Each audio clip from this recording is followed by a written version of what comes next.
ang isang nanay na nagsusumikap para itaguyod ang kanyang dalawang anak para magkaroon ng magandang kinabukasan. Sa isang pampublikong pamilihan, may isang tindera ng isang gulayan na ang pangalan ay Delia. Nagtatrabaho siya umaga hanggang gabi upang mapag-aral niya ang kanyang dalawang anak sa maayos na eskwelahan.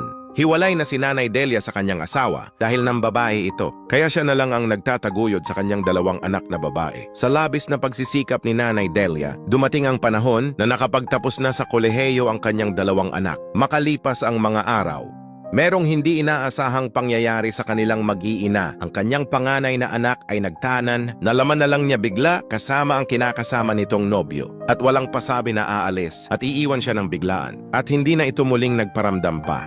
At ang kanyang bunsong anak naman ay gustong umalis sa kanilang bahay upang sumama sa kanyang nobyo at doon sila nagkasagutan ng kanyang bunsong anak. "Huwag mo kong iiwan, anak," ang sabi ni Nanay Delia. "Aalis na ako dito, inay. Wala kang kwentang ina, lahat na lang ikaw ang nasusunod." Sagot ng kanyang bunsong anak. Dahil sa pagsasagutan nilang mag-ina, tuluyan nang iniwan si Nanay Delia ng kanyang dalawang anak. Sa sobrang galit ni Nanay Delia sa kanyang mga anak, kinuha nito ang mga larawan ng pagtatapos sa kolehiyo at diploma ng kanyang mga anak at sinunog niya ito. At sinabing, "Pagkatapos lahat ng paghihirap ko sa inyo, pinaaral ko kayo at tinaguyod ng maayos, tapos ito ang gagawin niyo sa akin." Habang siya ay galit na galit at umiiyak niyang saad. Lumipas ang panahon at nakuhanan na ng buhay ang kawawang matanda. Ngunit sa kabila ng nangyari, hindi pa rin ito dinalaw ng kanyang mga anak na tila wala na itong mga pakialam sa kanilang ina.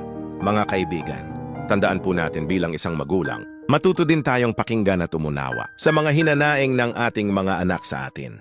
Ngunit bilang mga anak naman, kahit gaano man kalaki ang sama ng loob natin sa ating mga magulang, huwag nating kalimutan ang kanilang mga sakripisyong ginawa para sa atin. Hindi natin makakamtan ang buhay na meron tayo ngayon kung hindi dahil sa kanila. Kaya habang buhay pa ang ating mga magulang, alagaan at mahalin natin sila.